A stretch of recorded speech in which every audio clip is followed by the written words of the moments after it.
Oh, yes, people. Hot Facts with Robert Reese. I am live. I am live. I am going on right now. Can I get a mute back there?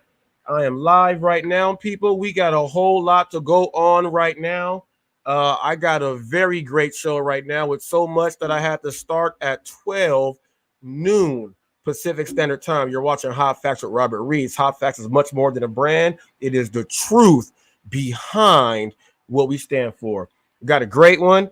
I'm going to first start off by I want to give a big shout out to Dash Theory TV. I want to give a big shout out to Dash Theory TV. John, big ups there. I'm going to read John's comment right now. I'm going to read Dash Theory's comment. Let me go to my YouTube studio right here. Let me go ahead and do this. So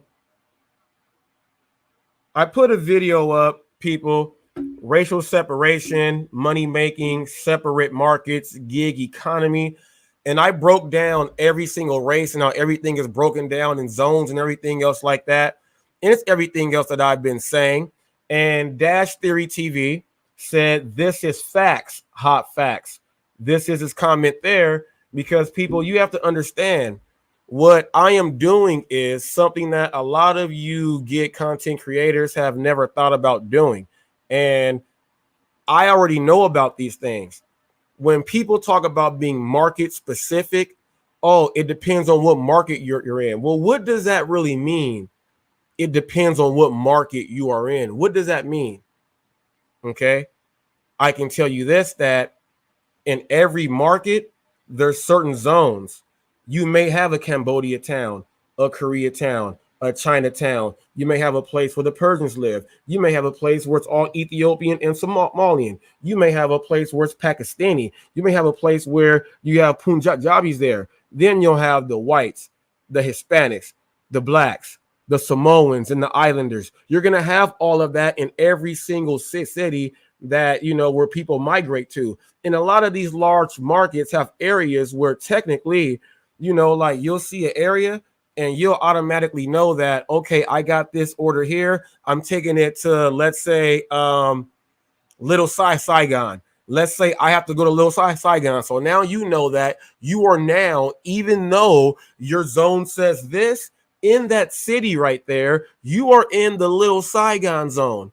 Now, I'm going to tell you this, that each city has this stuff broken down. And when these content creators who are doing the gig work and they're talking about how much money you can absolutely make, they're not talking about these things. This is why I break everything down to the specifics of the market. Okay. The specifics of the market. Okay. Anyone can work in the area. And I'll bring this up. I used this the other day with the coffee in Colorado when they mentioned that I don't want to go over there or drive through that on what they think is the hood when it's really not. The people in the hood know that that's not the hood. That's like where you want to live right there. But they said, I don't want to go over there and get my car jacked. I don't want to get shot or anything else like that. I'm going to actually show a delivery driver that got their car taken and shot. I'm going to show that right there. Give me one quick second, please.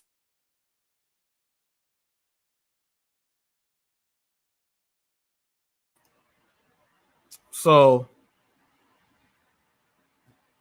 I'm going to show that delivery driver. And the reason why I'm going to show is because there's somebody in the community that speaks a very good message on what should be going on.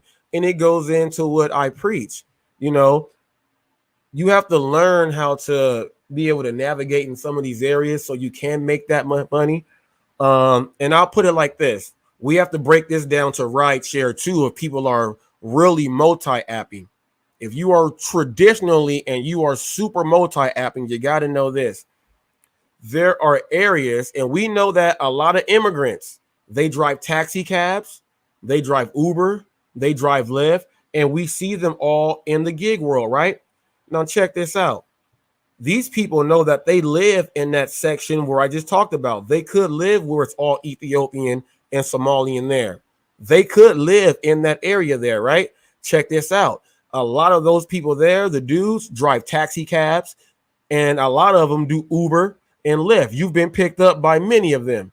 Now check this out.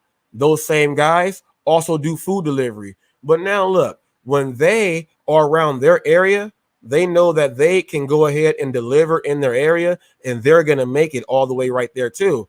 But also how they multi-app, these guys are now going to turn on their rideshare app, and they're going to be driving people from there to the airport, doing all of that, mixing in and getting the money from uptown, getting the money from downtown, and still able to go ahead and deliver and do their thing in the sector where they're from.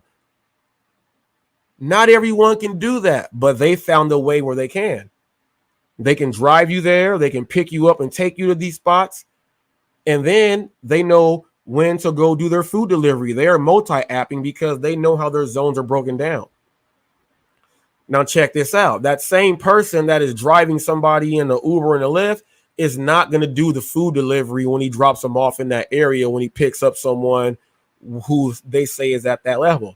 No, he's going to do the ride share the whole time until he gets to where everything is multicultural and mixed again. Then you'll see that guy picking up the orders in the KFC. You'll see that guy doing all of that stuff, and he is utilizing everything because he knows his market and it's broken down to areas like that. Now, we spoke about the different zip codes. We all know that there's certain zip codes that people actually live in.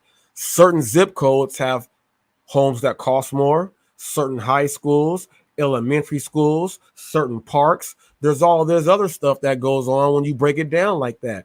A lot of people don't break down the markets like that, and they don't teach people how to really break down the markets. You have the part where, where the continuation high school is. Everybody has the continuation high school. Around that continuation high school, the zip code that it's attached to, and it's all the apartments and all this other stuff. It's all broken down in zones like that. So these are the things that content creators should be talking about when they are trying to teach how much money you can make in your market. The zip codes are very important because you automatically got to know that if this zip code has the nicest houses, it also has the rich high school. And when it has the rich high school with the kids with the cars, even the kids ordering things like that. Okay. Now, if this high school is a multicultural high school, where what I mean by that, people, where it's a very, very great sports school. They do well in football, track and field, and there's a lot of sponsors and things that go to that school. And then you see that most of the mixed kids play on the sports is because that's where all the money comes into that area. Okay. It goes in there. You got to know about this stuff. I'm going to be doing deliveries over there when it's like that. Okay. Now, I talked about Newport Beach area. I can go to Newport Beach, but when I go to Newport Beach, I make sure that I'm wearing Dockers. I make sure that I'm wearing some type of polo shirt. That's how I deliver when I'm in Newport Beach. I make sure I'm like that the whole time. Sailor shoes on or whatever else it is. Might even have shades on that day if I'm in Newport Beach. You know why? I'm not trying to get pulled over. I'm trying to make as much money as I can right here. Okay? But I go there in the daytime. The daytime. When most cars are traveling up and down the street, I like to go in the daytime. I don't like to go at nighttime there. I don't like to. But people have to understand that, the markets are broken down into even time zones. So let's say like this here. You have DoorDash, right? And we know that on DoorDash, you have to try to find your zone to log in and schedule time so you can work in that zone, right? So what if that's the zone that you pick? But the zone that you pick, let's say it's Cambodia Town. But that's the only zone open there. And you're like, man, I'm not going to take that zone. I'm not going to make any money. So guess what just happened there? There was money lost going into that driver because that driver can't make the money anymore from what they put in their own head.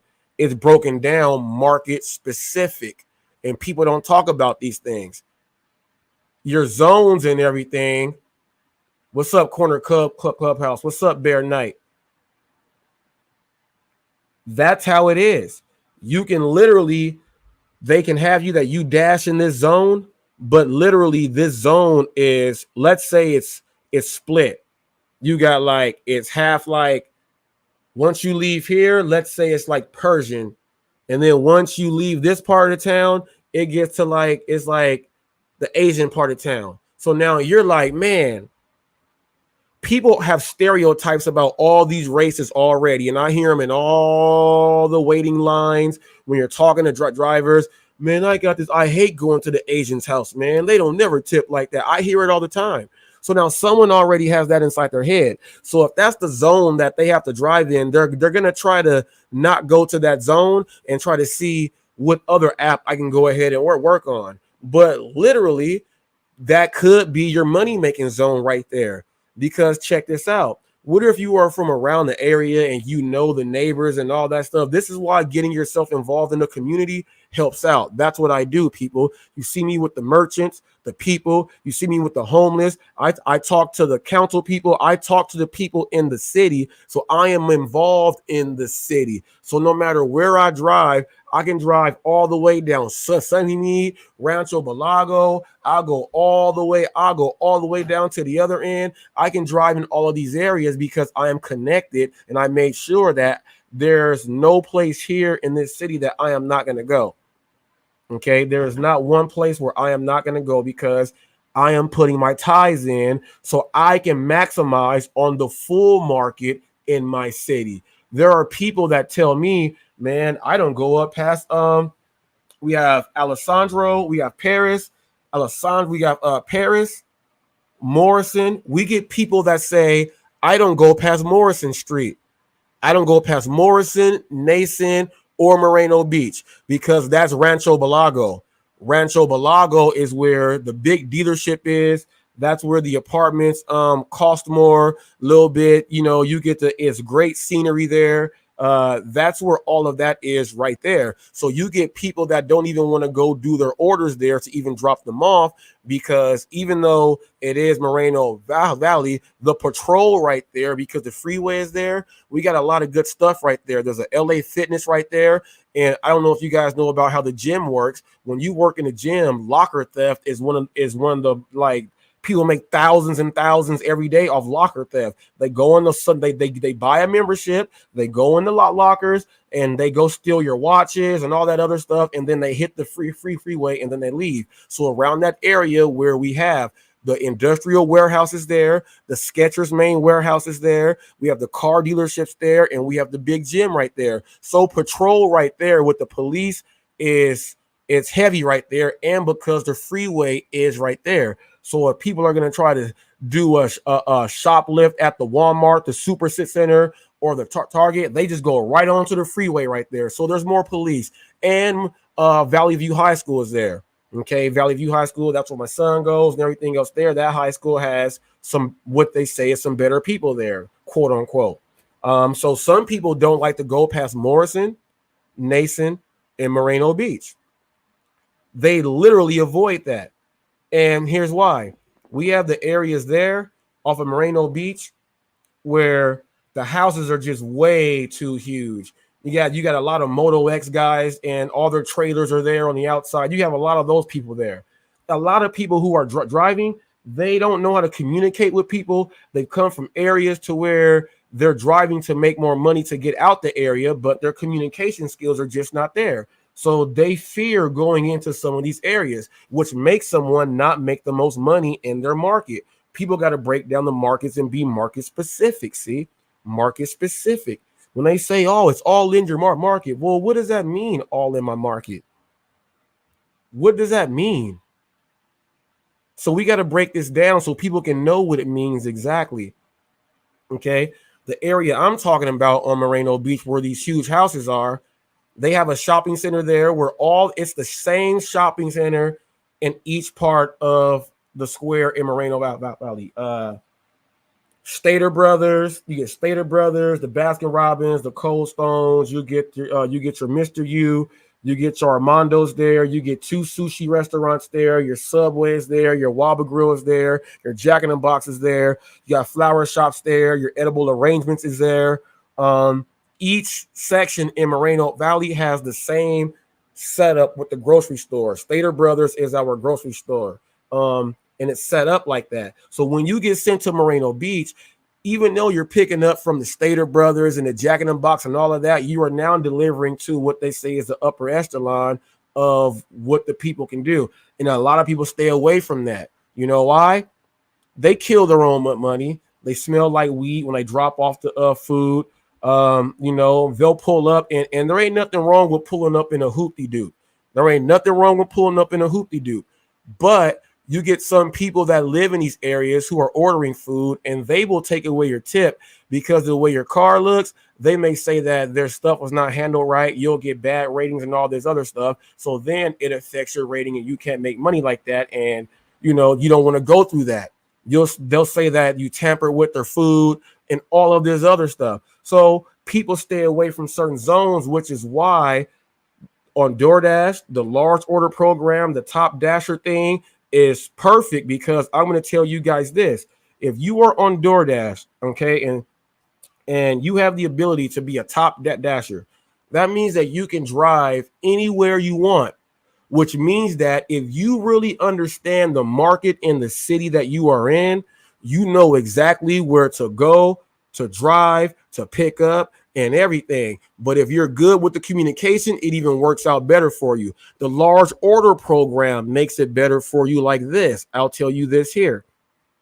And I'll use someone that's from a different race here. Let's say you live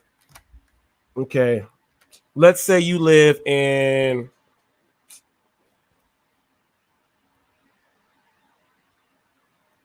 I'll use the African place where you'll go and you'll see Nigerians, people from Ghana, Liberia. You'll see some of these people living in the same areas. A lot of these people here. Okay, how am I going to break this down? A lot of these people here, okay, drive the ride share also. So now check this out. They have the dash anytime you want, and they're on large ordering programs and this and that, because Africans and Jamaicans work. They got all the programs. They got all the jobs. So they're going to be able to cherry pick where they want to go. So they turn on their app, right? Because they want to do food. He knows, man, I got the top programs. Oh man, $66 for this. It's going to take me to there. It's going to drop me off close there to right where I want to be to make that money I want to make. He's going to use that order to get right there, turn that food app off after he does his thing, and turn on his ride share, because he African and Jamaican. You just want to drive people around. He don't want to get out and walk and do all that stuff. He just want to drive you around. So he's about to use it to go do that. But check this out. When he is done with driving in that area doing the ride share thing, here's what he's going to do. When he gets closer to where, okay, I'm done doing ride share today, I'm going to focus on school. I'm going to focus on food. He's going to focus on food. And this is what he's going to do when he focuses on food. He's going to turn that top dasher thing on, his large order thing now what? And he's going to say, I still have 8 hours left.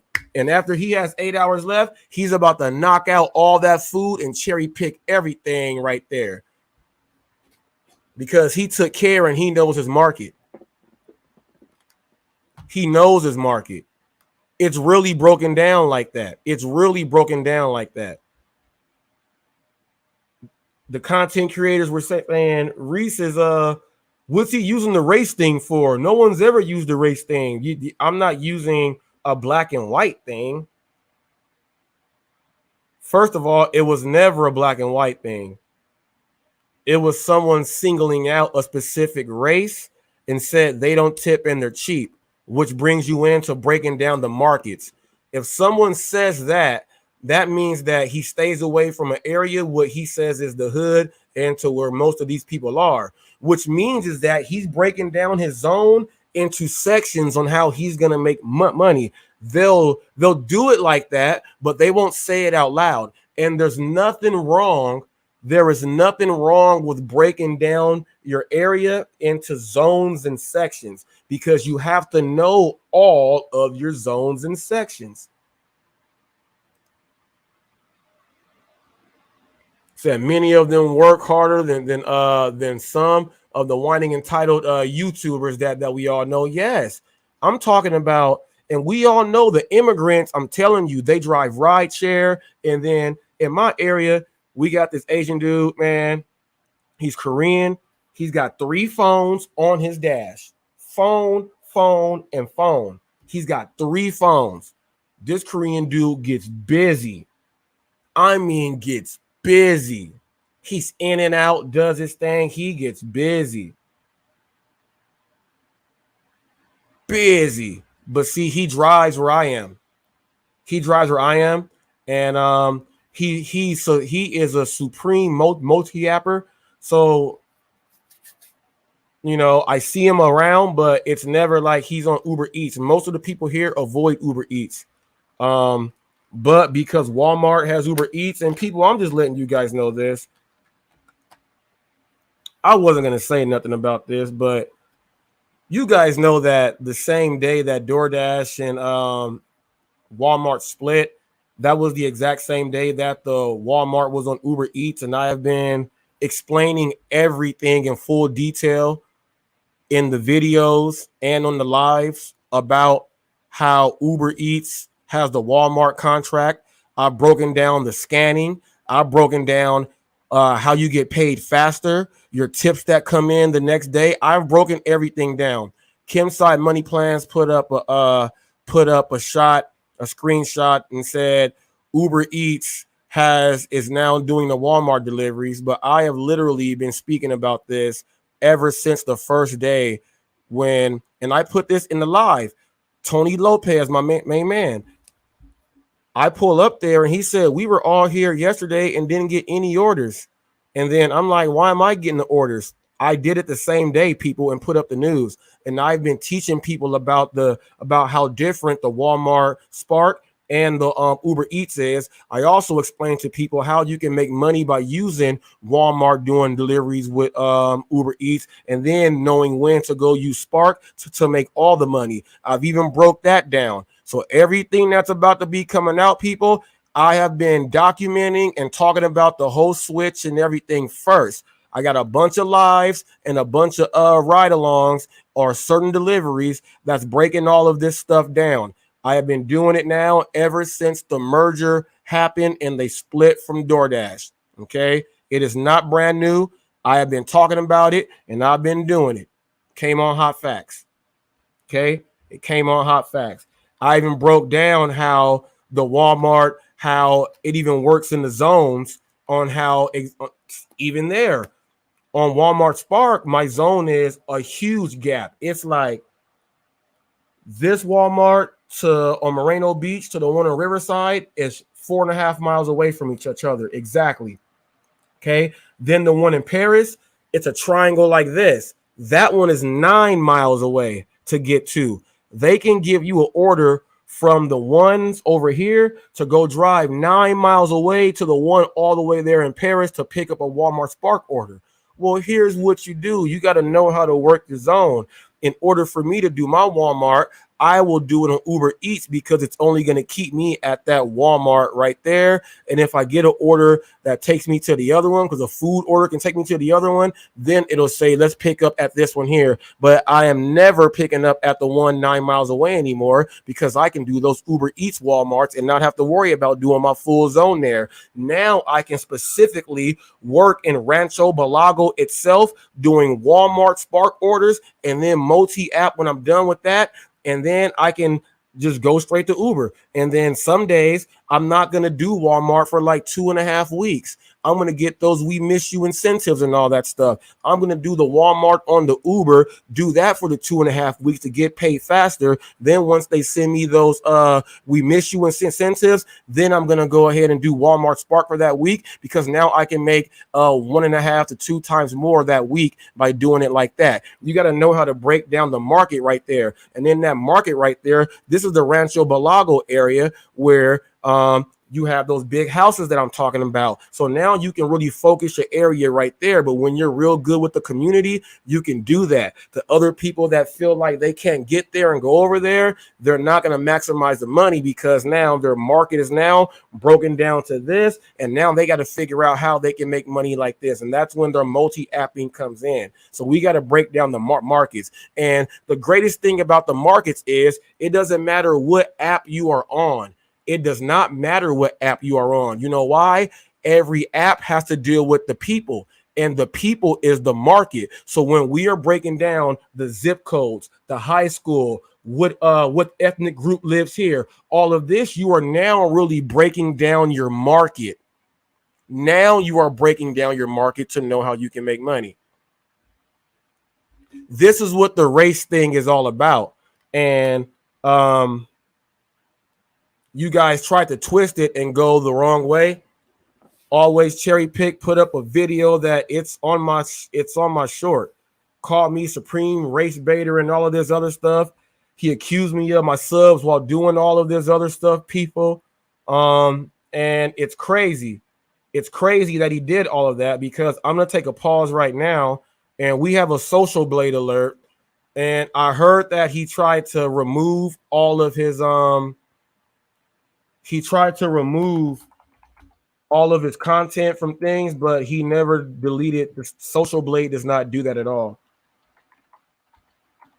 So we're going to go to always cherry pick social blade really quick because I have found some very interesting things.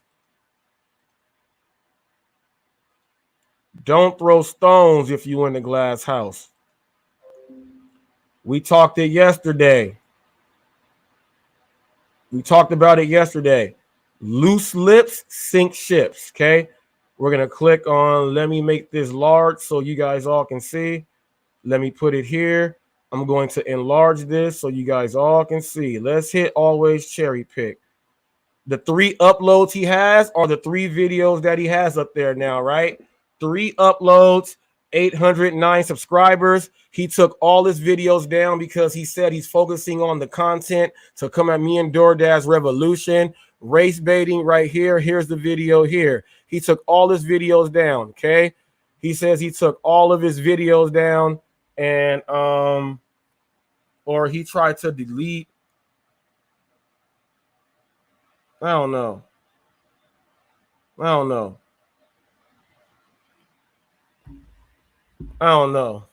But before, because he gets 3 subs a day, before he took his videos down, they're minusing subs by themselves right here. I mean, views, they're minusing views. Minusing views right here. Now, I guess he took down 83,000 views yesterday. I guess that's what he did. I guess he took down 83,000 views.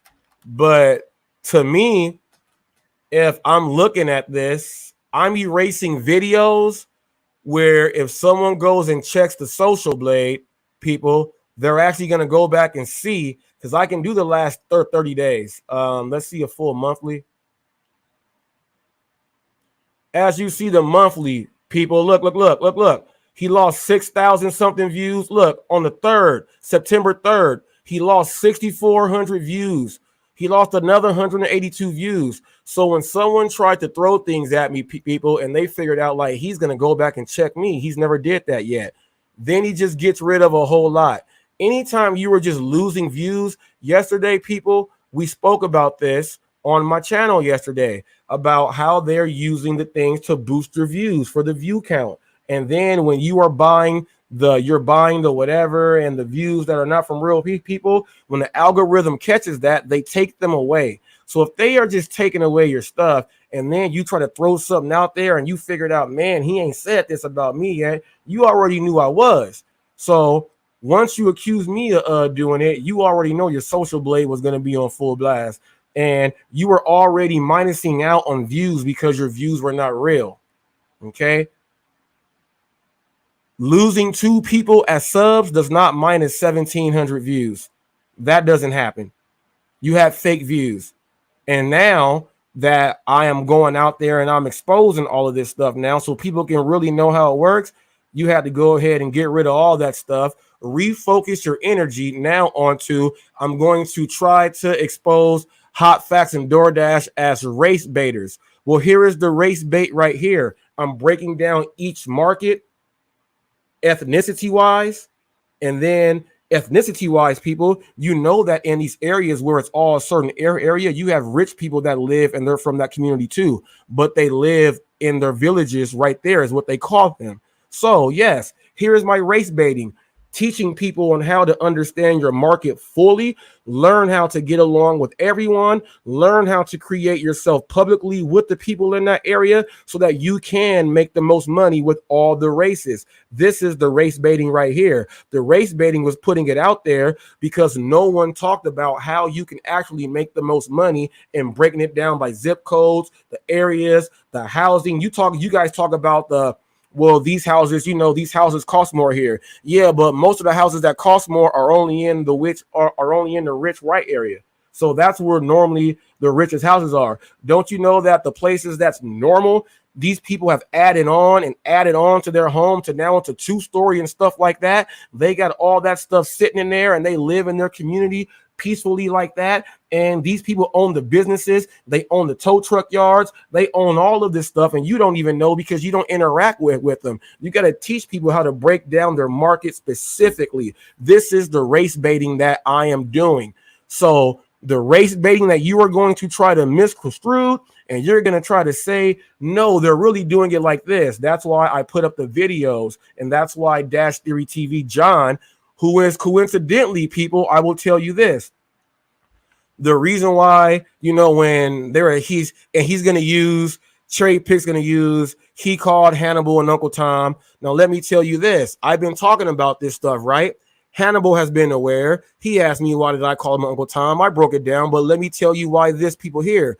Dash Theory TV, John has been staying late on low and not saying anything. And I respect John. Very intelligent guy. He stayed low. And when he saw a video that made perfect sense about this, he responded. You guys have yet to hear Hannibal respond like that and do it. And you guys will now, here is what might start happening now. Since they thought the race baiting thing was this and that, and they don't even know how to come at it, and they think I'm weird and I'm wrong and all this stuff, I guarantee not one of them over there, rideshare, rodeo, or anything, say Hannibal. He's breaking it down like this. John Dash Theory TV substitutes for you. He's the black guy who substitutes for you when you're not here. John Dash Theory said, this is hot facts. This is the facts, hot facts. If John Dash Theory was able to say that when he spoke up, how come you still haven't, people? And that's where the Uncle Tom thing comes out, where we said, and I said, dancing around and trying to hang around with the group instead of really trying to talk about how people can really make the money. That's where that separation was. That's what the separation was. And I'll show you Dash Theory said that, people. I'll show you right now. That's what the separation is.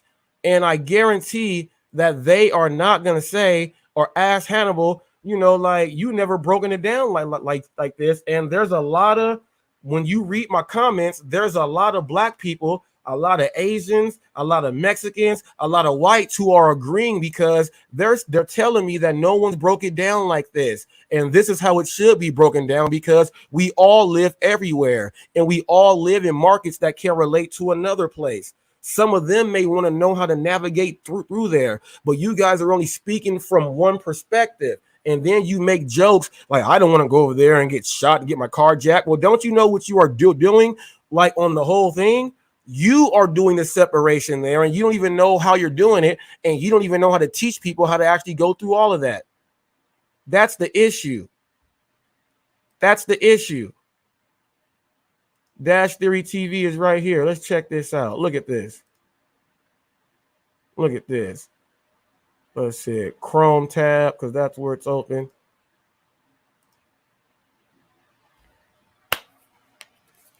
And if anybody says something about my wife's legs or saying she wearing booty shorts, and then Rideshare Rodeo hopped off that live so fast yesterday, like looking like, why'd you say that?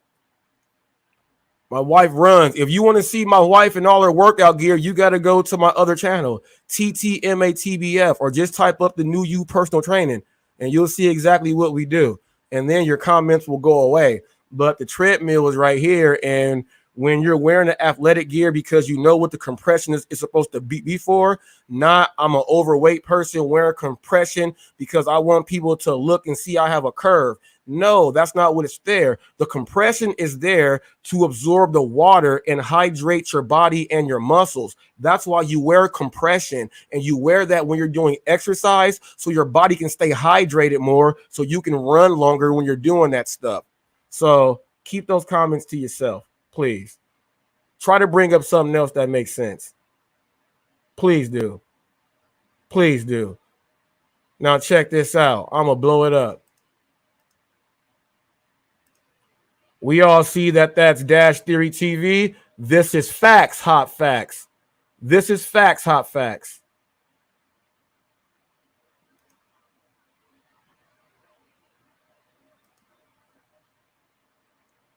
I'm going to show the video now that John agreed with. And he appears on Rideshare Audio, people. He appears and he agrees. So this lets you know what I'm saying is real. I'm bringing up real facts. I don't make it up. And I'm trying to educate everyone.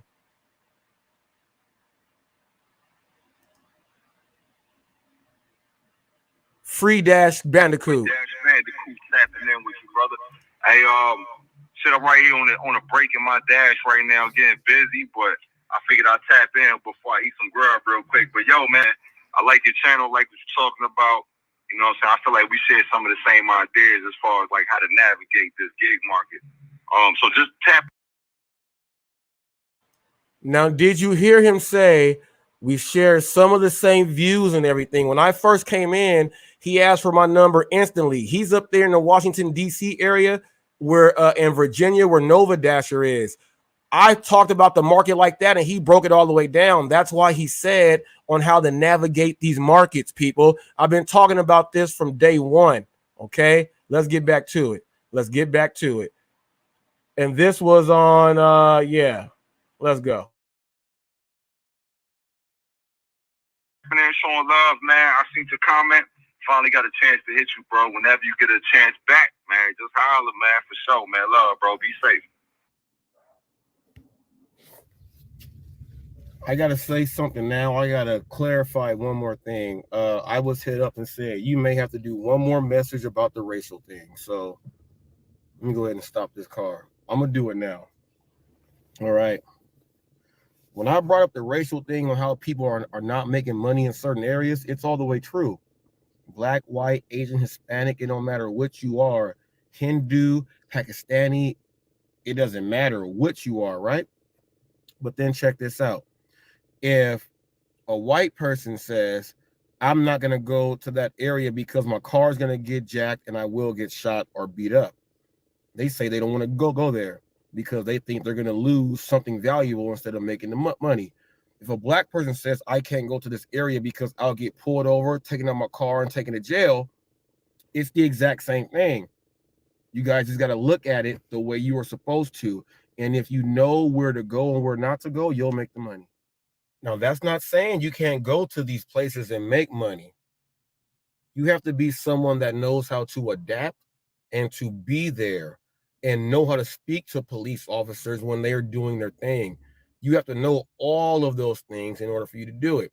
I can do it very well, but there's still a few spots where I just do not go. And this goes for every race, creed, gender, and everything that happens. Now, check this out. What if someone, it shows that it's a girl that shows up and supposed to be your driver, right? Now, let's say this person is what they say transgender. Let's say this person is in an area where most of these people in this area, they vote against all of these things and they don't think it's right. Do you think that if you go to someone's house in an area where they literally speak out against this stuff, that you're going to make the most money you can with tips and everything? You're not, because the people there just don't like you like that. And that's how life is. But if you know how to mitigate all of that stuff and navigate through, and do it the right way, you'll make it for yourself. But making it for yourself means that you have to know who is who and what is what. And whoever don't get that, these content creators that go out making money and they don't talk about all on how you can make money, shame on you, because why would you not tell people all the ways on how they can make money and where they can go and what they can't do? Now, you don't want to say what you can and what you can't do, but if 90% of these people say we don't go there because of this, 10% can. The 10% people, they know how to move. They've learned some other things and they've been working other jobs to where that's what they can do. Everyone is not like that. But there are areas where you can make everything and go get it in. I find the areas where it's everyone is there. Black, white, Asian, Mexican, LGBTQ, homeless. I go to areas where everyone is there. Everyone. And then I speak my truth. And then I get everyone on my side and make it. I'm afraid to let him out at nighttime. And neighbors in Brighton Heights are rattled tonight after a pizza delivery driver was shot and robbed on the job. And neighbors told us they live on a quiet area and this kind of violence is unusual. Yeah, Channel 11's Amy Hudak joins us live outside Pittsburgh Zone 1 police station. And Amy, neighbors have to be horrified and they want to make sure that this doesn't happen again. Yeah, Liz and Lisa, this happened in a neighborhood full of families just steps from a park. Now neighbors want to see the people behind this violent attack off the streets and in jail. Here's what I did here. He was going to take my life.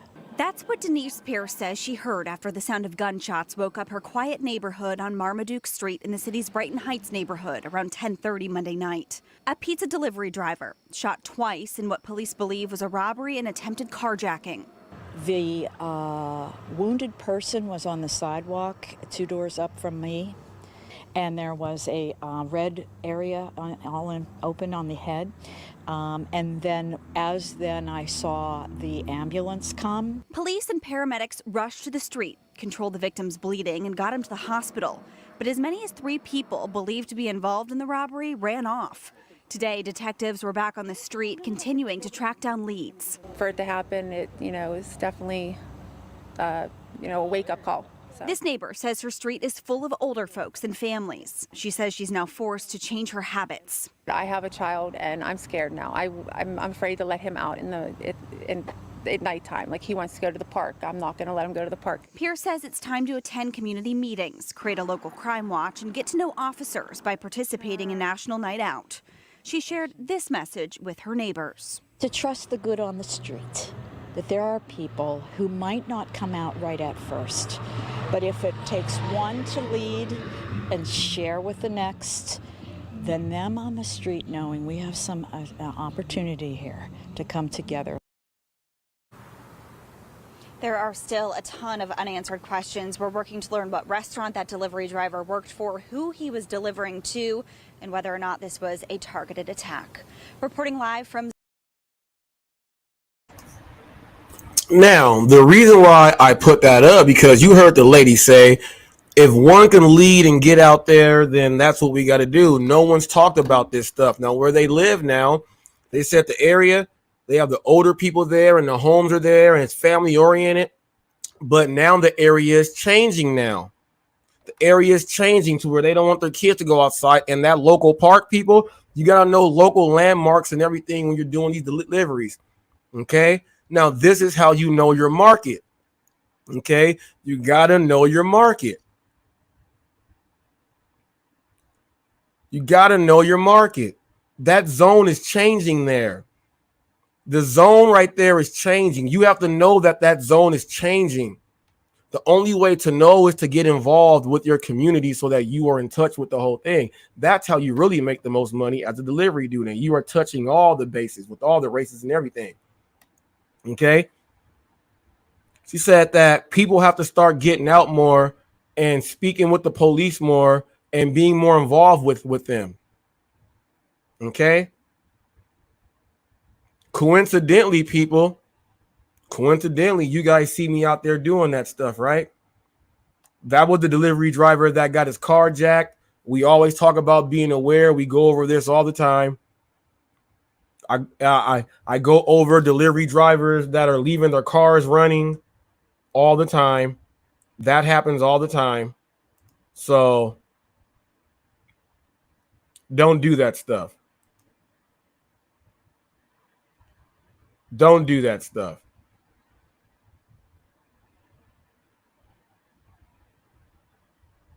Okay. I'm trying to find. Okay.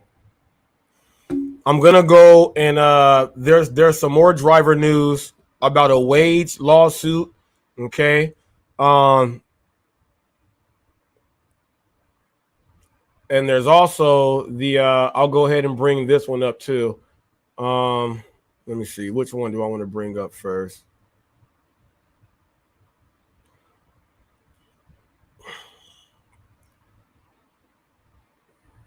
Which one do I want to do? We got the one here from NBC with the drivers. There's a lot of Uber drivers. They worry about carrying drug mules, people dropping off drugs. But I want to get into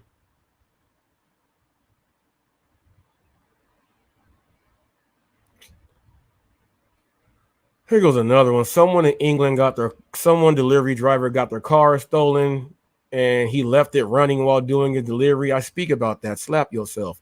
But I'm going to go over this lawsuit. Okay. Let me see. Do I want to do the DoorDash one first or the XPO? Okay. I'll do the XPO first. I'll do the XPO first and then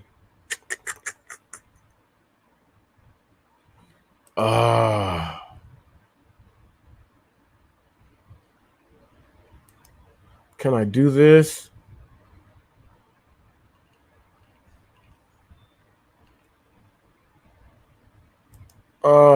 Can I do it? It's on my phone. I want to bring it up with you guys all the way. It won't let me do it.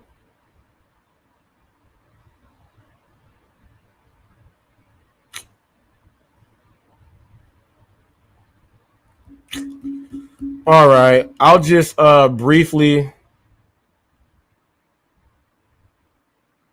You know what? Let me hit it here to see if I can bring it up here. Won't let me. All right. So I'll just read it briefly right here so you guys know what it's about. All right. So it says XPO delivery drivers win. And let me share the screen.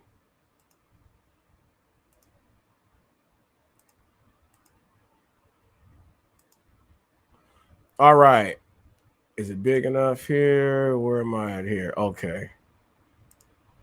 XPO delivery drivers win class certification and wage lawsuit. A group of Connecticut delivery drivers can proceed as a class in a suit alleging logistics company XPO Last Mile Incorporated misclassified them as independent contractors and violated state law by making deductions from their pay for insurance and damage to merchandise they delivered. So they misclassified them, people, as independent contractors. So now they're actually going to be getting paid for a wage lawsuit, class action. What happened before Prop 22 started here, which is I'm waiting on the one now that should be here within maybe like 2 weeks now or so. You know, these class actions came first, and then the Prop 22 came because they were misclassifying people and doing all this other stuff. So they have to go ahead and get all that stuff straight. So that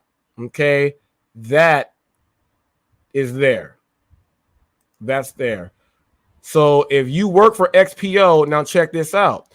There's a lot of what's up, Roy? There's a lot of XPO delivery drivers who might be multi-appers, and they actually may work for XPO. You don't know because everyone don't give your secrets, but some of these people might be jumping in out there and making some more money, putting up content, saying all this stuff. I was multi-apping today. I did this and that. They're about to get a lawsuit. It's going to take about a year some change, but they're about to get a lawsuit. If you got anything to say about the different markets, and this is what I really want to do right now, as I go over this the next DoorDash news. This is what I really want to do. Since I am breaking down the market specifically, so people can know, like, break it down specifically. We all saw that Dash theory. He agreed with the whole thing. If you want to talk about your market in detail now, to really talk about your market, click the link, and say where you're from. There's people that might be in your area who are going to be watching this. Okay. And when they go and watch these things, they'll be able to relate.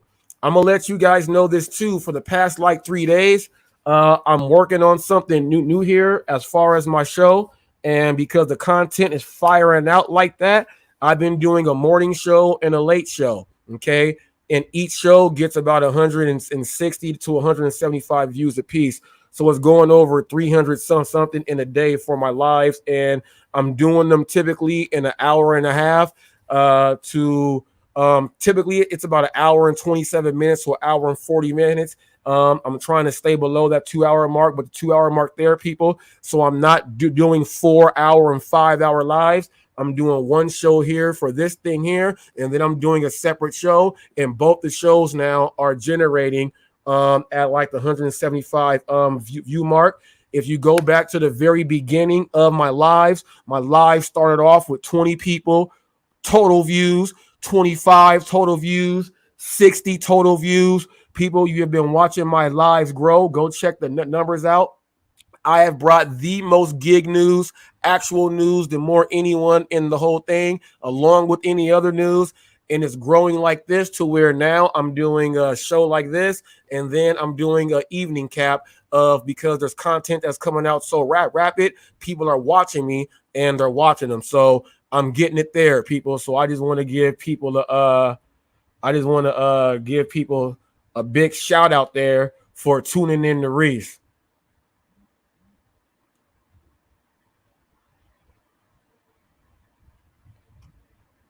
Let me see.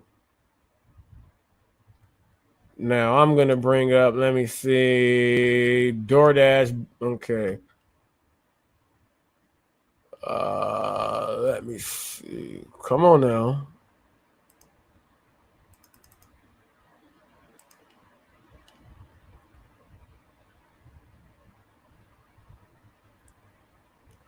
All right, so DoorDash Incorporated filed to persuade a judge to dismiss a lawsuit over the death of a Wisconsin man who was killed last year by a speeding delivery driver working for the company.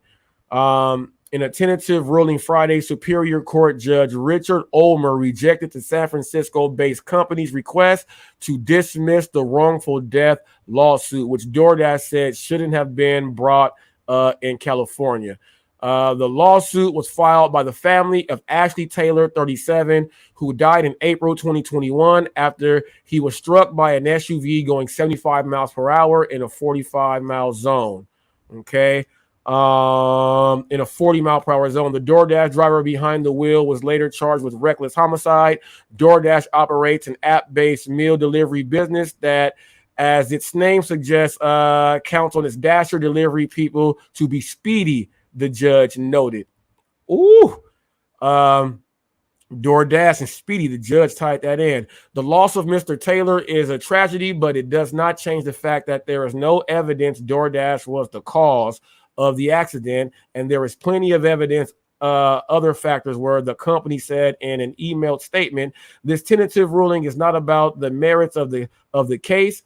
It is only about where the appropriate venue is. Even though we feel deeply for the family, we are compelled to vigorously defend ourselves in court. Okay, drivers, this goes in to let you know you are a true independent contractor.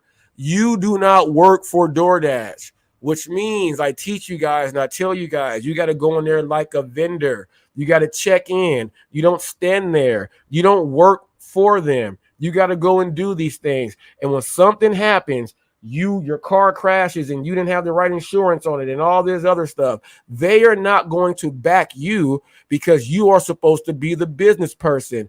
Not only are you supposed to be the business person, knowing your customer service, knowing how to do service with the merchants, knowing how to do it with the customers, you have to know all of this other stuff too. And when you sign that thing and you hit accept on all of that, you are saying that you are a business and they expect you to do it. And as they just said, when they go to court, they will vigorously defend themselves. Taylor's family sued the company in San Francisco, accusing it of flooding the street with drivers and distracting them with text messages while failing to ensure that they complied with speed and safety laws. Are you serious? They're accusing them of flooding the street with delivery drivers and distracting them with text messages while failing to ensure that they complied with the speed and safety laws. Wow. DoorDash said,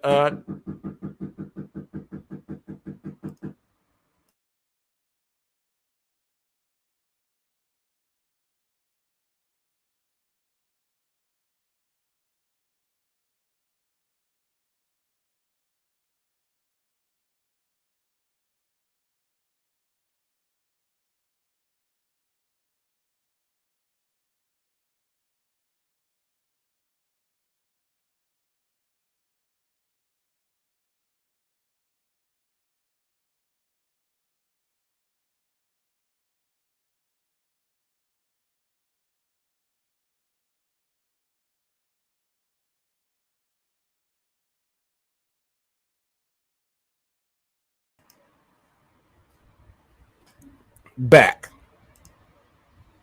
Okay, DoorDash said the suit should have been filed in Wisconsin where the accident happened. In one paragraph ruling, the judge rejected the company's request, pointing out that the family suit was based on the DoorDash business model, making it convenient to conduct exchanges of information in the company's hometown. The case is Taylor v. DoorDash Incorporated. Okay, and this is the California Superior Court. So DoorDash tried to put everything on Wisconsin, and they were like, no. So they tried to put everything on Wisconsin, and then they brought it right on back over here. So because this is where the place is located, because it is located here, so DoorDash has to go and vigorously defend themselves. But this is what I just don't get right here. Flooding the street with drivers.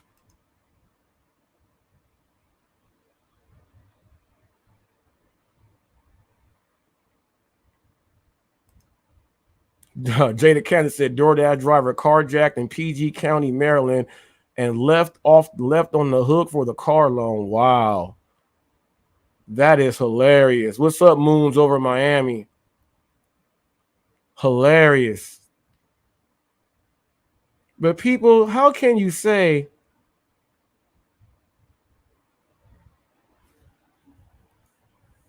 I don't know. Flooding the street with drivers and distracting them with text messages.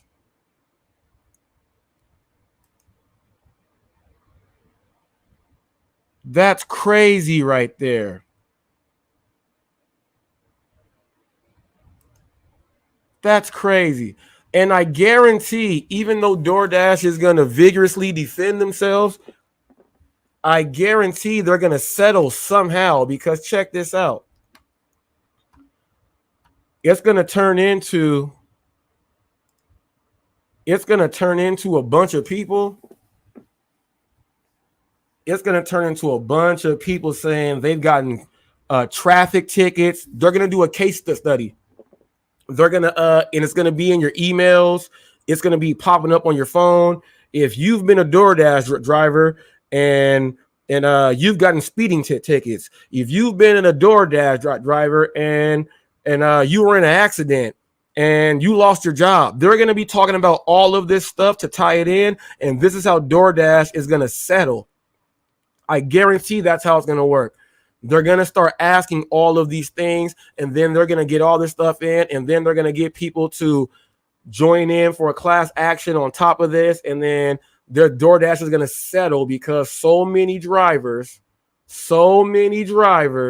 have gotten tickets for speeding and they cannot drive anymore. And they're going to see that it was DoorDash's fault because they're trying to make you drive fast and rush and all this other stuff. And the judge made a joke about that and said, it's in the name, Dash. It's in the name.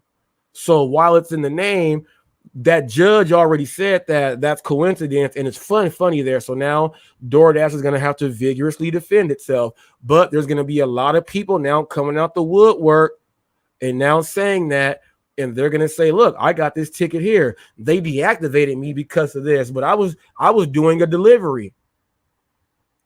I got deactivated. My speeding ticket, it forced me to do all of this. All of this stuff is right there.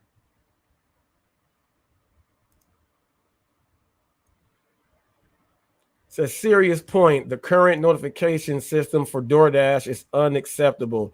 It is extremely loud, distracting, and does not go away as long as you are outside. See? That's what I'm saying. See?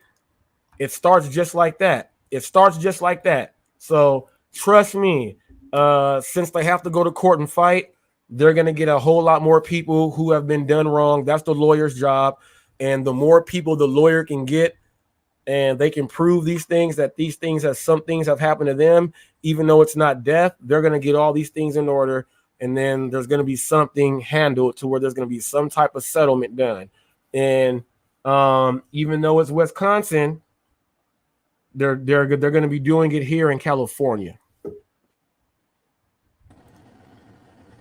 Let me get Cody up here. What's up, Cody? What's up, man?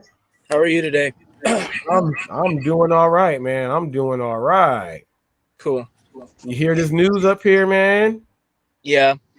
Crazy. You know what I think? I think that I think you're right. I think DoorDash will settle, but I think they'll also fight it tooth and nail, because if they settle, then they'll say like, oh, that's in some way admitting some kind of culpability, some kind of fault, right? But if they also settle, the benefit to DoorDash is they can basically do it behind closed doors, and all we get to know is that there was a settlement, but you may not be able to know what the terms or conditions of that settlement was. Right. Yep. So, now what I find interesting is, so those of us that work on these apps, they say that we are 1099. They say that we are independent contractors. So on paper, we are independent contractors. We have to operate as such. We have to take orders that make sense. Only take things that are profitable. The way we structure and submit our taxes all indicates that we are independent contractors. But there's parts of me that feel that we are not independent contractors, and so by saying that we are, it puts DoorDash, for example, in the driver's seat and potentially shields them from things like this. And then it turns around, and they can turn around and point fingers at you and me. So I think the whole thing's a convoluted mess. Now, at some point, I think part of the reason why California has Prop 22, and this is just my opinion, there's this little thing called adherence clauses. And in many states, I need to pull up the exact numbers, because I was reading about adherence clauses before. They're considered illegal or null and void when it comes to like labor law. And I bet you California is probably definitely one of them. An adherence clause is basically, like in our case, they specify everything, the entire terms of service, the work conditions, and then you as a driver have zero say, you have zero negotiation, you have zero say in that contract. So it's basically all or none. You agree to all, or you get to work or have access to none of it. Yeah, because here we have a seven. It's a 7/8 vote, and the 7/8 vote makes it so it's pretty impossible for it to stop, because that's what they put the 7/8 vote for. You know what I mean? Yeah. Go ahead. Sure. And so now there's this legal doctrine in the civil world. I learned this when I went to school and I did some reading on it, and I think this also applies to you guys in California. And the doctrine is called good faith and fair dealings, and it violates everything in good faith and fair dealings. At any time when you signed up on these apps, when I signed up on these apps, you had no ability to negotiate at the contract level. It's basically all or none. You accept everything or you get none of it. And so when the courts will weigh some of these things like good faith and fair dealings, or if the court determines that these terms of services are in fact adherence clauses, the whole thing gets scrapped potentially, and then this potentially paves the way for lawsuits to be successful, or somebody like in the one you just mentioned about how they were misclassified. Mm-hmm. That could be the pillar that falls, and they will probably use some similar language somewhere in there that talks about good faith and fair dealings, and defines the issue with the adherence clause. That's kind of my 2 cents on that. Yeah, they're charging the guys for damage to packages and taking it out of their pay, and they didn't even know. It's like, what? How are you taking this out of my pay? And then trying to, what's up? Where we can't be in a gray zone here. What's up with that? What's up with that? So, and that company is XPO. That's in Connecticut. If you are in Connecticut, you are driving, you may be watching this, and you actually drive for XPO, and you may do the other apps too, and you may be doing that. So spread the word out there to the other people.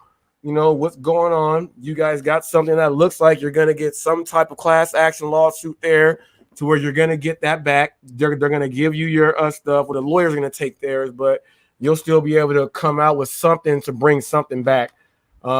The being misclassified sucks, especially when they're using it to take money from you. Right. Now, this is what I have told people the whole time, that if you guys think DoorDash is really stealing and taking your tips and doing all this other stuff, this is what I said you have to do. How come no one's trying to go get this class action in to go make it happen? I said, if that's really what you were about, you would really be trying to get a lawyer involved to go ahead and do it. And check this out.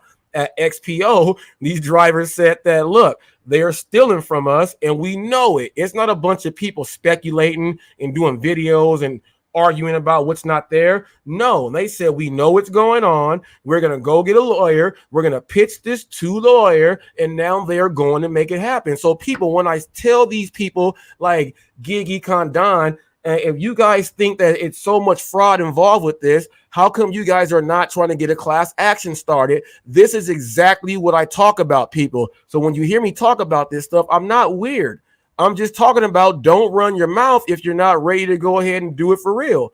You can't just be talking about it, and then you're talking about so many people losing tips and money and all this stuff. There's so many people from these thousands of subscribers that people watch this stuff. You guys have enough to where a lawyer will want to go and look in on it. Just go ahead and try it. Right. Well, and the thing too, like,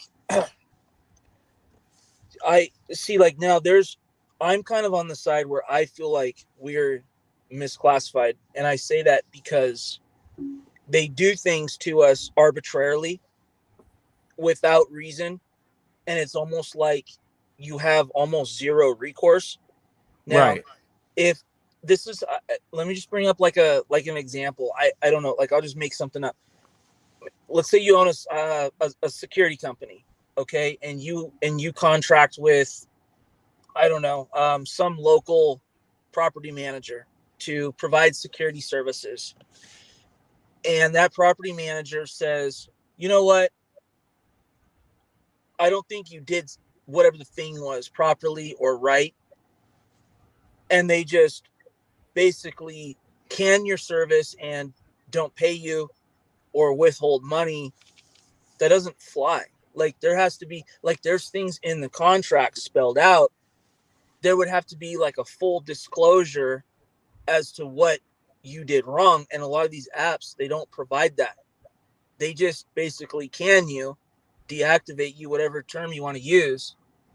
Whereas I feel like in a true independent contracting type business, you would have legal recourse to say, well, we're in a contract or whatever.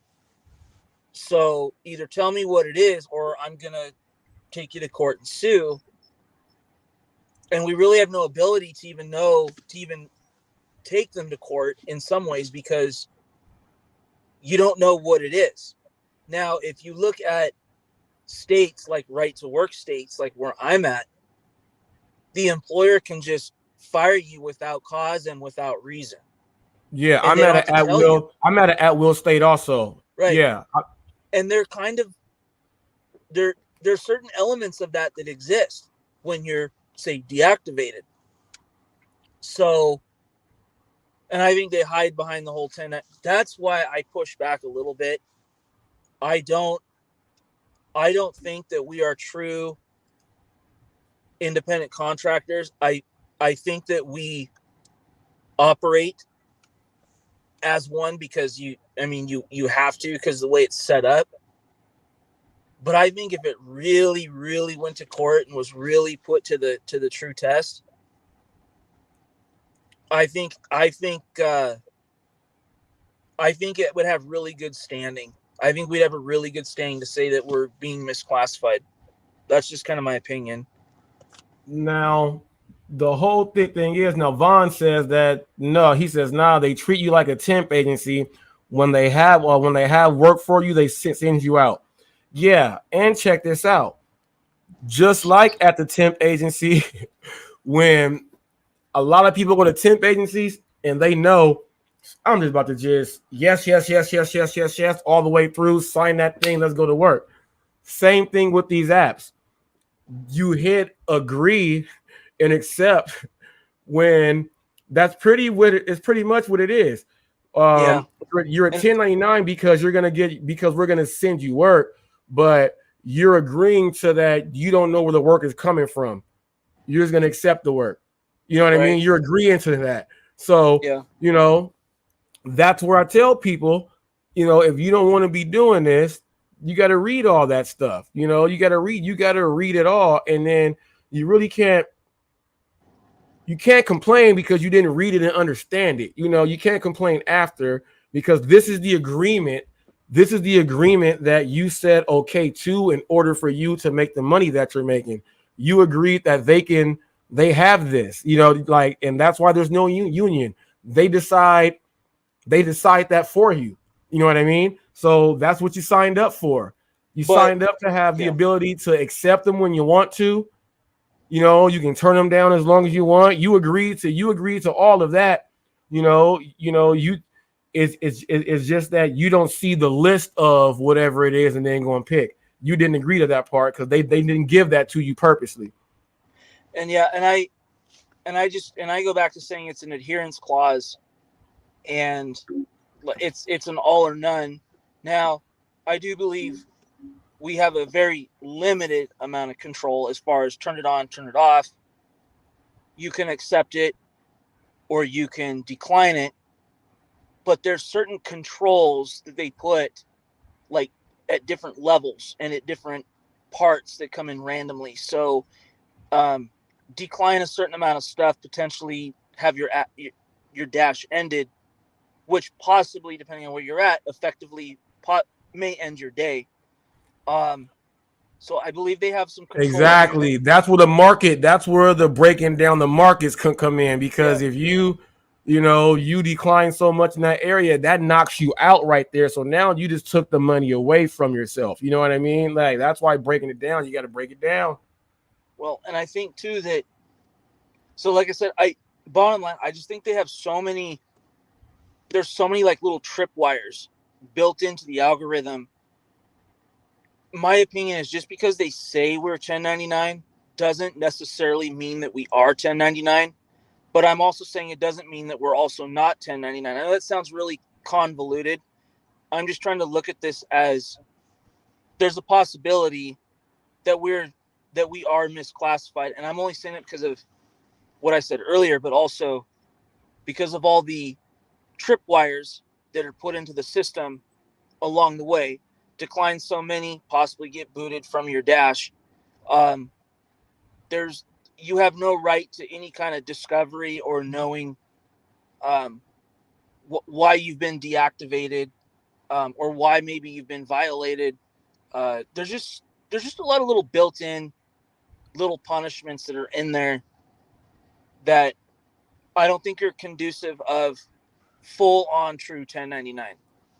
No, I just yeah. I feel it's like you're an employee with the best schedule of all time.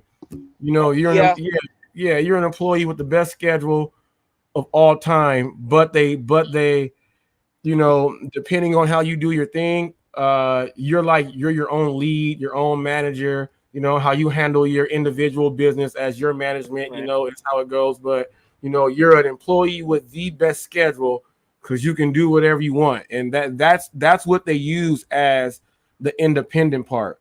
You can pretty much do whatever you want when you want, but that's why I don't do DoorDash either, because you see people, they're like, man, I can't dash all the time. I can't do that. I work on apps where you can just turn it on whenever you want. Right.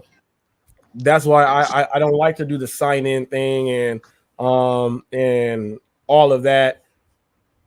I just can't do it because you're in a controlled environment there, because Right. then you can't go drive in these certain areas because it's blacked out. So then when it's blacked out, they'll force you into an area that you really don't want to go to. And then it's like, dang, so I'm gonna make me lose money today, you know? Yeah. And I at the end of the day, I believe ultimately they have more say, more control, more little landmines where you can get tripped up more than we are truly have independent contractor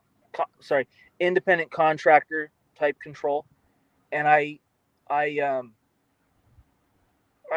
think that if they had to go through all the hoops to fulfill the governmental requirements, if we were all W-2 workers, they probably wouldn't survive.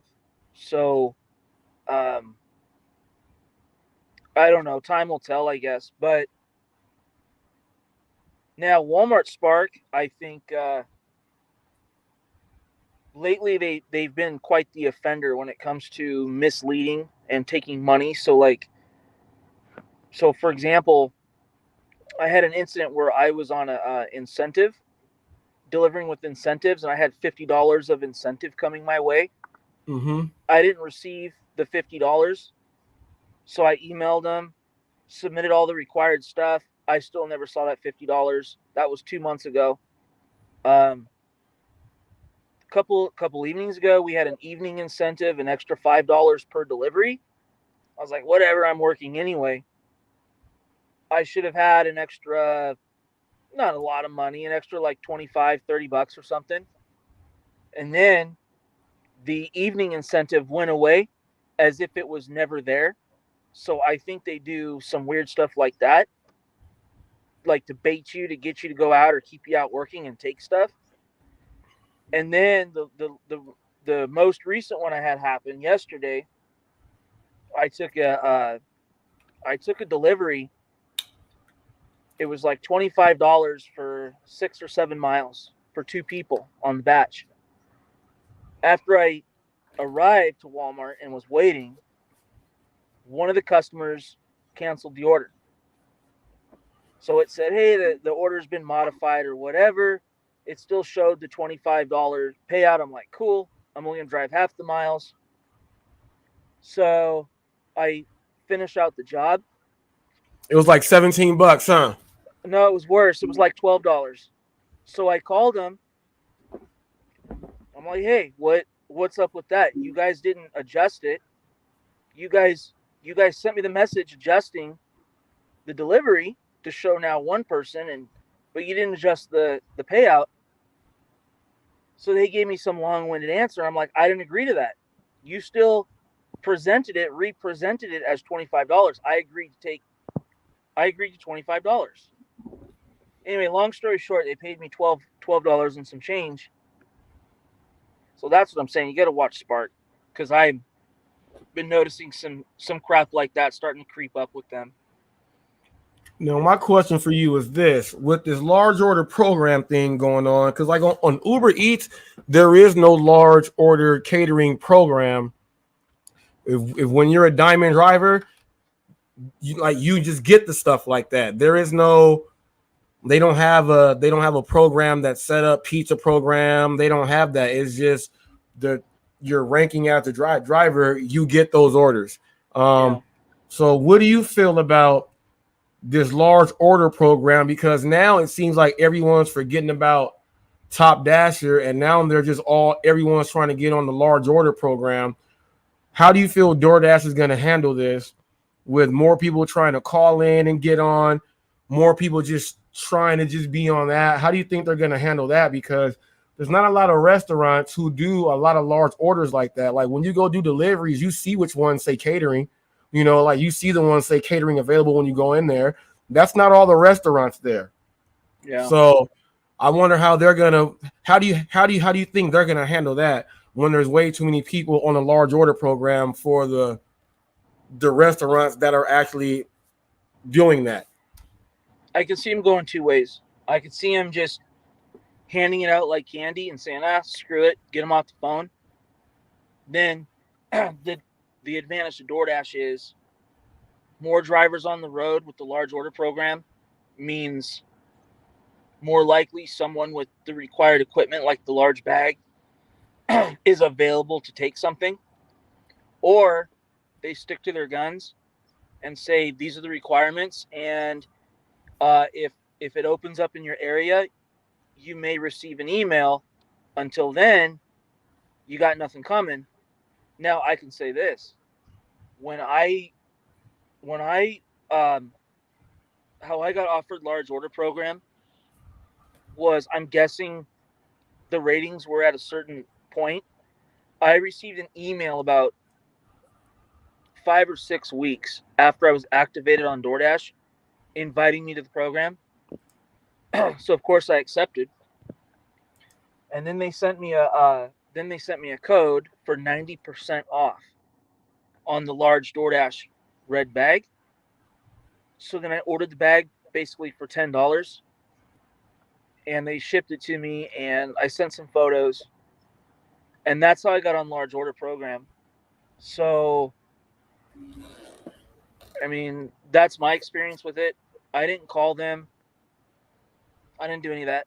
I just got the email. Oh, hang tight. I got to get my phone from right here, because TFT actually did his first large order program run, I think, last night. And I want to read. I know he texted me some numbers. I'm going to read his numbers. Now, he is doing it like that. And people, I want to let you guys know that the DoorDash revolution, people, is doing his thing he's getting to Top Dasher as a cherry picker. His percentages are all the way up there. His videos are going to be coming out really, really soon. So you guys can check those out. But I'm going to, because TFT did his the right way also. He did not call in. He went and did it right, and and done his thing. He says,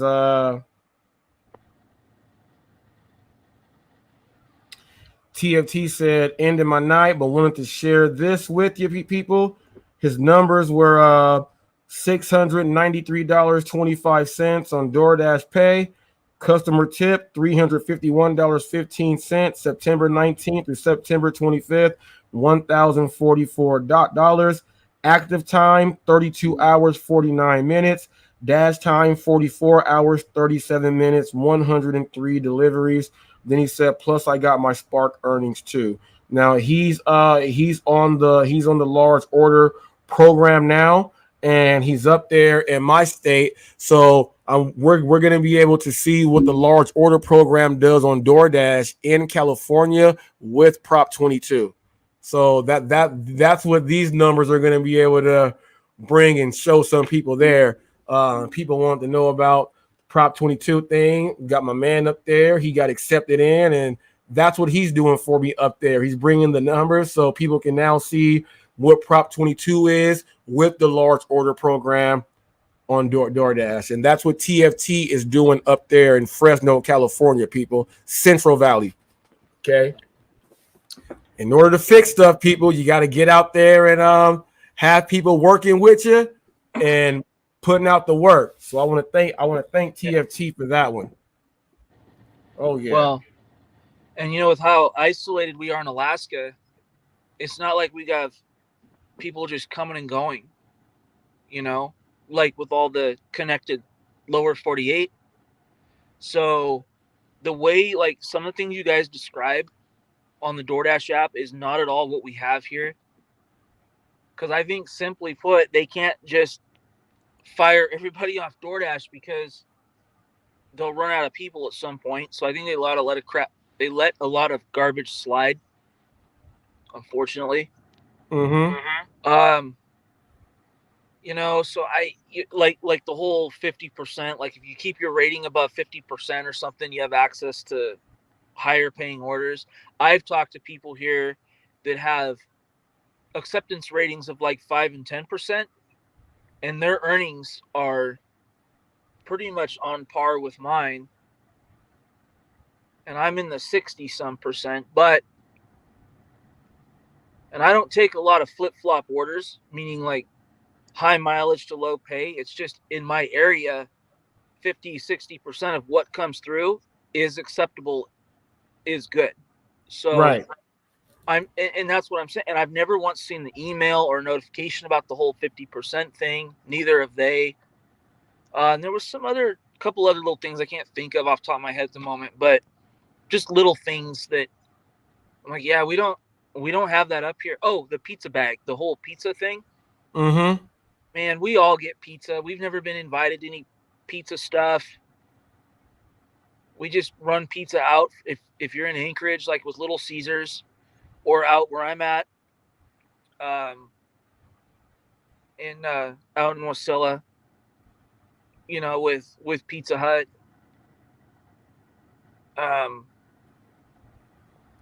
So now you guys have Domino's in Alaska? We do, yeah. But yeah, we have Domino's, but all of our Domino's specials are like $2 and $3 more because of where we're at. Yeah, the import. Yep. Yeah, but now this is interesting. So 2 days ago, I did my first cash on delivery. Is that what it's called? Mm-hmm. The cash thing for the pizza. Oh yeah. How did that work out? Well, I was gonna try. So I've been avoiding it. I'm like, okay, well, it's still day hours. Even though it was taking me 8 miles out into the woods, I was like, all right, I'm going to do it. It's still daylight. So I did it. Oh, and because it had like 6 pizzas, some wings, and some soda. So the base pay came through was $4.75 to drive like 8 miles. I'm like, man, it's cash. A lot of people, when it comes to pizza, seem to tip in cash. So I'm like, all right, I might get shafted, but I'm just going to try it. Screw it. So I tried it, and I got out there. It says, oh, you got to collect X amount of money. I get there, and the guy goes, he's like, hey, how's it going? I'm like, cool. I got it in the hot bag, give him all his stuff. And he said, hey, thanks for using the hot bag. The last 2 drivers didn't do that, and my stuff showed up not as hot or looked like it had been rolled around or smashed, So, right. So he hands me all the money. I don't remember. It was like $100 and some. Then he hands me like a $40 tip, right? I was like, holy cow. And then he's like, wait a second. He goes, what do I know you from? And I said, well, do you order food or from Walmart a lot? He's like, no. And I'm like, well, I don't know. Have you ever been to prison? I worked in the prison. He laughed and was like, no. And I'm like, well, I do a YouTube channel, kind of. And he goes, what channel? And I told him, and he's like, I subscribed to your channel. I was like, oh, yeah, cool. Yes. Ah, And I was like, sweet. So we got to talking about that for a couple of minutes. And then he saw my video that I made about the new Glock pistol that I purchased. mm-hmm. And he goes, hold on a second, I got something for you. Then he hands me a box of Herder's brand 9mm ammo. He goes, here, the first box is on me. Take it to the range when you make your video, and there you go. There's a box of ammo to help out your channel. So I got a $40 tip and a box of ammunition. Oh, winning. Yeah, it was cool. I was like, that's such an Alaska thing. Yeah, you can use the ammo. You could literally use the ammo on your on a video. Yeah, it was pretty cool. So when I make my next video on that one, I'm gonna show the box and say thank you to the guy and all that. But that was really cool. So I didn't get screwed on the pizza thing. Me personally, I would still be a little cautious, just because I feel like it'd be easy for someone to say, "Oh, well, I thought I already paid," or "I don't have cash." I don't know. So Right. But for a large order like that, I gambled, and I mean, I took the risk, and so it worked out. Yeah, that worked out. But see, that's good. See, people tips can come. It's not always going to be cash all the time. It could be something that you need it right there. So you never know. Yeah. I've gotten all type of tips. I love them when they come, especially when it's the ones that you least expect. Those are the best. Now, Yeah. right now, I know it was snowing there the other day. Is it still snow out there? No, it's sunny now. It's 50 degrees. We're in that weird fall trend. Dang. With the snow. Yeah. Snow with the dang. I made a little snowman from Music City. Now, are you in completely daylight, or is it switching from day and night? You know how it's light all the time and then dark. Yeah. Which phase are you in? Which solstice are you in? We're in normal, what I call more normal. So we're getting about 10, 11 hours of daylight, and then we're getting about the equal amount of night, and it's pretty much dark by 8 p.m. But it's okay. But it's not really getting light out till 8, and we still kind of have headlights on even around 9 a.m. So we're getting that low light, like it's the dark season's coming. So. Oh wow! In a couple of months, you won't even see it be this bright. It'll look like sunset in the middle of the day. So. Dang. I don't know how I can deal with that. Yeah, you get used to it. I don't know how I can deal with that. That's kind of cool, though. That's kind of cool. That's kind of different. Cool. Now, like right now, like I know you got the food apps. Are there any other apps out there that they have out there that just run in Alaska? Or because I read an article, and this guy was he was using his plane. He drove DoorDash. Well, he flew DoorDash like 100 and something miles to this place. And like when they got the food, they already knew that, it's coming from like the day before, because he has to go fly it there. You know how much those guys are getting paid for that? I don't know. I do know this. So I will deliver Walmart Spark orders to the airports. And I don't mean Anchorage International. I mean the little airports with the where they fly little bush planes. Yeah. And so those air taxis are charging 50 cents a pound to run your stuff out. So for example, I picked up a large Walmart order, probably about 200 items. And I took it to Merrill Field, which is a little airport here. I dropped it off at the air taxi service, and it was going out to a little village. I can't even pronounce the names. I'm not going to try, but it's about a 40-minute flight from here, and they landed on a like a dirt runway, and then in the wintertime they have to put skids on the plane, like skis. Right. Yeah. So anyway, they were running this guy's stuff out for 50 cents a pound, so they had to, they put his stuff on a scale. If I had to take a guess, he was probably looking at about $100 for the delivery, maybe slightly more. So by the time he paid Alaska prices, by the time I got a $20 tip, and then by the time he paid this another third party to get their stuff to him, and those pilots get tipped. Right. Like, Yes. Yes. I had one pilot tell me he'll get tipped, $50, $100 per person. So he can go out there and get $200-$300 pretty easy. So that's a super rough idea, but imagine how much money these people spent for their Walmart groceries. So their 5-pound bag of potatoes that's selling for about $7-8 up here. You got to add 50 cents per pound on that. Yeah. Yeah. So think of the 50 cents per pound plus the tip. It was probably really like a $12 or $15 sack of potatoes, Dang. So People, just think about there's that. always, you got to know your market, people. You got to know those people out there that live out there to where they have to use that plane. People, they're going to pay. And you know what? I bet I wonder what's more expensive, Alaska or Hawaii? Hawaii, from what I've been told, because I can't.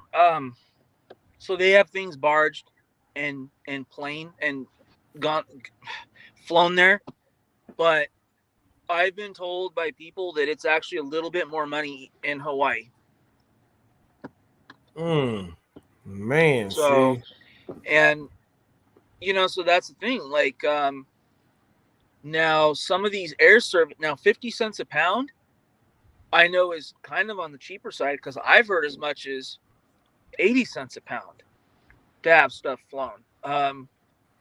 Now, is that for the total load of what they're flying there, or just certain items they're charging extra per pound? So I know groceries and commodities are like 80 cents a pound. Whatever you buy, they put on the scale and weigh it, and that's what you pay. But I've heard for some of these bush orders, like for ammunition or like rifles and pistols, that charge is even higher, but I don't know what that charge is. So I'm sure they're, milking that. Yeah. So I don't know. Now I've heard of some situations out in some, like, completely separate from food. I've heard situations where out in some of these villages, somebody will call 911 for help, and they don't have anybody out there, right? So a trooper has to get on an aircraft and fly. But if the pilot from Department of Public Safety is tied up or on something else somewhere else, the troopers will just jump on like a local air taxi and they'll just fly. And they charge several $100s per trooper. And if they take someone into custody, they'll charge several $100s for the return. You got to fly him back. Yeah, you got to fly him back. Oh. Yes, to bring him in like Prince Lawrence, like out at Prince Lawrence Island, like out there on the islands, and to bring him into the mainland. Yes, because I have no jails. So, it's crazy. It's wild out there. So you can find a gig and do anything you want, people. It doesn't matter where you are.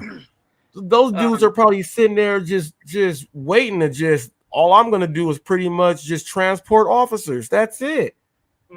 So there's a little bit of that. There's, oh man, I mean, you name it. I've had buddies from here that This was years back. They would go out there to fish. None of them were on the crabbing ships, but I knew people that went out there to go fish, and Yeah. they'll go out there and they'll make like 20 racks real quick fishing, and then come back this way with it. Yeah, they'll go out there for like 2 months or something, make that money, and then come back out here. Yeah, Alaska has a lot of gigs now. There's a lot of gigs out there to do. And there's a food delivery app up here. It's not, well, it's kind of an app. It's called AK Delivered. You can look it up on the internet, called AK Delivered. It's like a local DoorDash. Okay. But it's called AK Delivered. So now they charge way different. They charge by the, shoot, I can't remember now. They got something weird on there, like charge by the minute or something like, I don't know. You'd have to look it up. It's really weird. I see their drivers running around in like these little all-wheel drive Subarus or these Volkswagens, and it'll say AK Delivered, you know, a neat little sticker in the back window or on the bumper. They are less expensive than DoorDash, but the main problem with them is the merchants don't get paid the same way, like instantly. So the way they do the money stuff in the background is kind of complicated, and they don't have near the drivers. So yeah, so even some of the customers report overly long wait times, and I mean, but I think it's a startup, so, but that's what it is. But AK Delivery has it says catering, you know, catering orders, anything delivery. Yeah. Isn't that cool? Okay, anything from 12. Okay, there. Okay, you type in your. All right, let me see. And then you got the catering. Okay. Yeah. Okay, see? Yeah. Catering orders. You got Raising Cane's, Smash Burger out there in Alaska. What? Yeah. Oh, you can do your pre-orders. Got the Kim's Korean barbecue. Okay. All right now. All right. And these are the catering orders. Pick your restaurant. Wow. Let me see. Drive for us.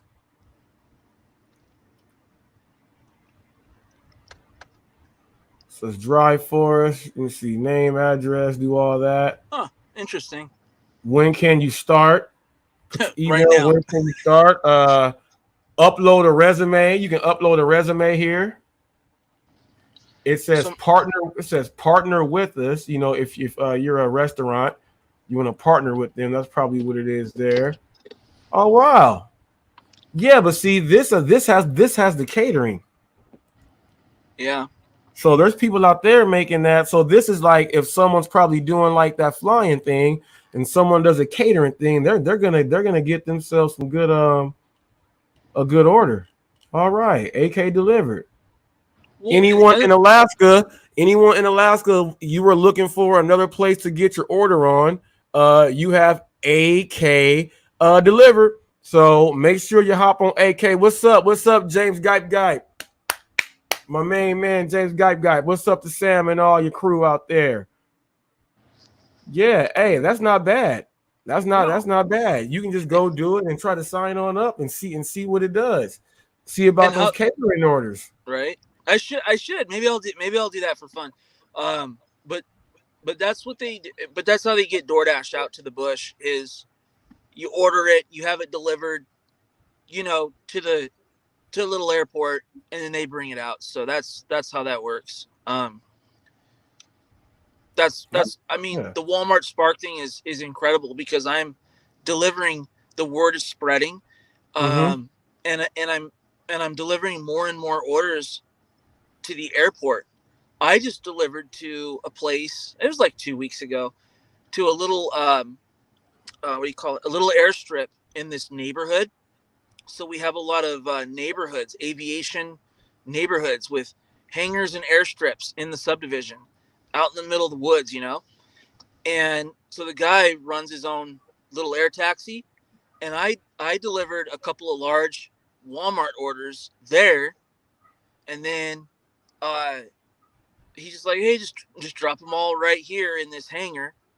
And then he's like, I'll get my kids out here. We'll load it up in the plane. And he's like, oh, we're going to head out and take this stuff. And I did ask him, I'm like, so what would it cost for me to pay for a seat on your plane to go along and get footage? And he's like, let me check with my insurance. You know, he wasn't saying no. He's like, let me just check Right. my insurance, you know? So I'm kind of hoping to do something like that. I don't know. But That'll be cool right there. yeah. Get some air view footage and see. That Mhm. stuff is cool right there, man. See, people, you're a content creator. People, you out here doing the thing. You gotta utilize where you are. Yeah, be fun. Take I Walmart would Spark. just be a little scared up there in one of them little planes, man. Because out here in California, these little Cessnas crash like all the time on the news. Little Cessnas, I'm like, hold up, man. If I hear a Cessna crashing and then you hear them landing on the freeway when they got to do Yeah. emergency landing, and I'm like, hold up, man. I don't know if I can get into a Cessna, man. I got to get into something that look like a little jet, like a real jet. Yeah.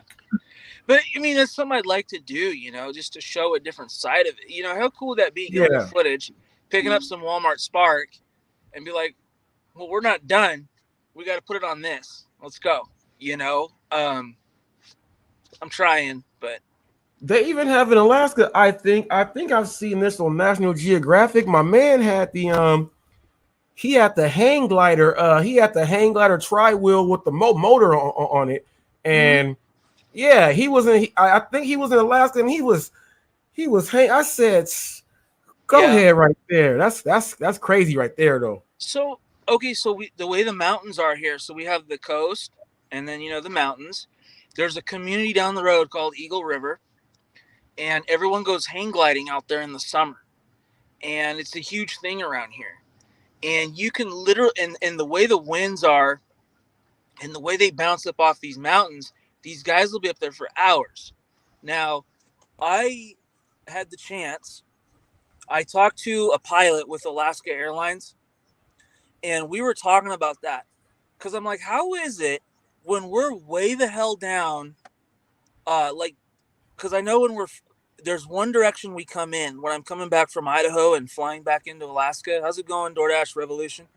We're over a little community called Valdez, which is a good couple of 100 miles away, and I'm like, I just know the engines sometimes are not on, and we're just flying. And he's like, yeah, certain times of the year, the way the winds come off the coast and hit the mountains, we can save fuel, even though we're in the process of landing, because we're within, I can't remember what he said, like 150 miles from the airfield. He goes, we can literally just glide the airplane, and we just, because the way the winds are, it keeps us up. He's like, maintain airspeed, and on a fully loaded, like, you wouldn't know that, right, unless you know what you're listening for. And I'm like, I swear I think we're gliding. And he's like, yeah, sometimes of the year you are. And he goes, yeah, probably that little bit of time just gliding around the coastal line and then coming into Anchorage. He goes, we probably saved the airline probably $1,500, $2,000 just right there. But when all the pilots are doing it, and he goes, that's just what we do. That's just, and I'm like, just something cool we learned, you know, just stuff you never think about, you know, just, you know, 150 miles of just gliding, you know. Just gliding. I've always thought about hang gliding and gliding in those planes. I've always, since a child, have wanted to get into a real glider. You know, I've always wanted to get into a real glider and get up there. Bucket list. That's a bucket list right there. To get into a real glider. I don't want to hang glide. I don't want to hang glide at all. Heck no. I don't want to hang glide. We have, where I live here, we have the hot air balloons, and we have the skydiving right up the road, and the hot air balloons. I'm not getting in that hot air balloon. I'm sorry.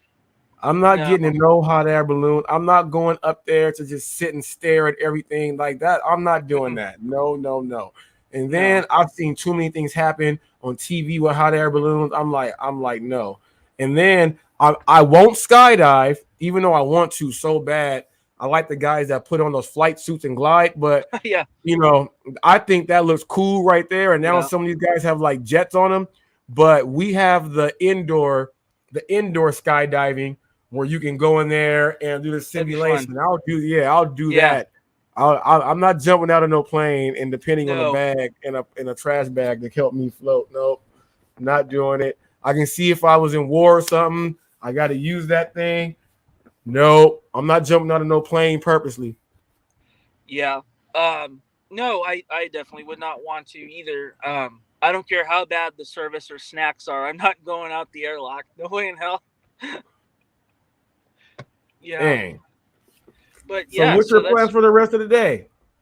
well, I'm gonna go work some more, and then I don't know if I'm gonna do a live. I mean, I have a couple. There's a topic I kind of want to cover. Red flag laws relating to guns. Someone can just accuse you and say, "Hey, I think this person's scary," whatever the thing is. Oh, and by the way, they have a gun. And then the police, really, with almost no questions asked, will come pay you a visit and say, "Hey, you've been accused of this, and we're here to take your guns until we, like, no due process." Yeah, until we figure it out. Yeah, And boy, that's I know that makes you upset. yeah. So there's a police chief in Bend, Oregon, that was like bragging about this, saying I could take away people's 2A rights without even setting foot in a courtroom, and bragging about it. And apparently he's done like 90 of these on people. So I was thinking about bringing that up, talking about Yeah, fake call-ins. We got right. reports of this and that fake, and yeah, I got you. And they're So mm, the other thing I was going to discuss, I called or didn't call, rather I emailed our state the representative where I live, um, to talk about the duty to inform laws, meaning if you're carrying a gun, you're required to, in Alaska, you're required to inform law enforcement if you have a firearm. Um, and I argue that is potentially dangerous because not all police officers are capable of making good rational decisions. Many of them are, but unfortunately there's too many out there that are not. All they're going to hear is, you know, maybe they stop you for speeding. This is the example I give. Let's say you get stopped for speeding, which is not an arrestable. Let's assume you have your insurance, you have a valid license, no wants, warrants. Okay, it's not an arrestable offense. It's not anything to search your car over or to ask to search. It's just, maybe get your ticket and go kind of deal. So if you have a concealed firearm and you're the good guy and you're not out shooting people and shooting the cops, what does it matter, right? Why do they need to know? But now if you have to tell them, oh, hey, I have this firearm, you're going to make an already nervous cop possibly more nervous. Then now they know for 100% you have the gun. What if you go reaching for your registration or insurance and he says, wait, I think you're reaching for a gun? oh, And we've already seen right, too many of these people getting popped on. Yep. right. So I feel like it is a dangerous law, and it only harms the innocent law-abiding people because the criminals don't care. They're not going to tell the police. They're going to have the guns anyway. They're going to do the nefarious things, not the law-abiding people. So the other flip to this is a lot of us that carry firearms and carry regularly, it's so second nature, and it goes against the grind to tell somebody you have a gun. That's the whole point of concealed carry, is for your protection and to maintain the element of surprise. You could inadvertently, not because you're trying to hide anything, but inadvertently forget to tell them, right? And then somehow it comes up, maybe it wasn't the first thing out of your mouth. It comes up, maybe you have the gun, and they're like, hey, you didn't tell me. So now it could criminalize. Yeah, they can take you in for not telling them. Right. Because a misdemeanor offense in Alaska is an arrestable offense. Is arrestable. So I've seen that on Alaska State Troopers. right. Yep. So I feel like it does more harm than good. So I put out a request with Alaska State Troopers and with our local police department, a FOIA, Freedom of Information Act request, to point to a specific case where duty to inform saved a police officer's life. Not that you think it did. No, a single case that you could point to where it saved their life. And when you're looking at the Bruin decision that came out of New York, the newest test that's being used to reaffirm our Second Amendment rights, the new standard is what the historical tradition was in 1791 when the Second Amendment was ratified. So in 1791, did the founders envision duty to inform? Did they envision those things? Was that part of it? The answer is no. It's not there.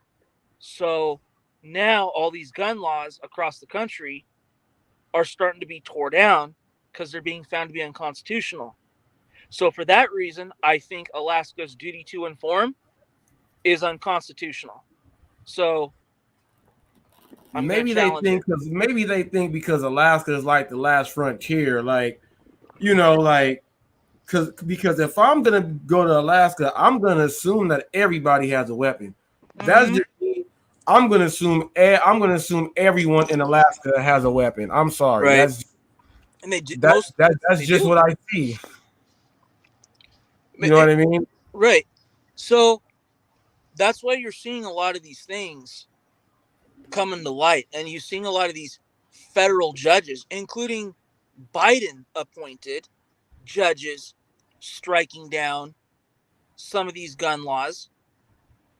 So that anyway, that's right. So I first started with contacting the representative, see what he thinks or what they're willing to say or do or not do.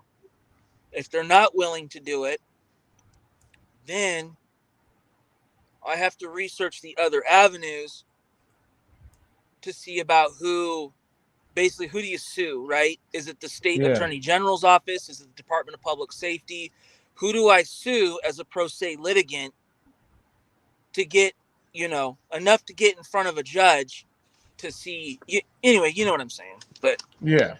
I want to challenge it. And see if it can still stand under Bruin. So that's my goal. What you say? Yeah. Oh, politicized policing is immoral? Yeah, it is. So are private prisons.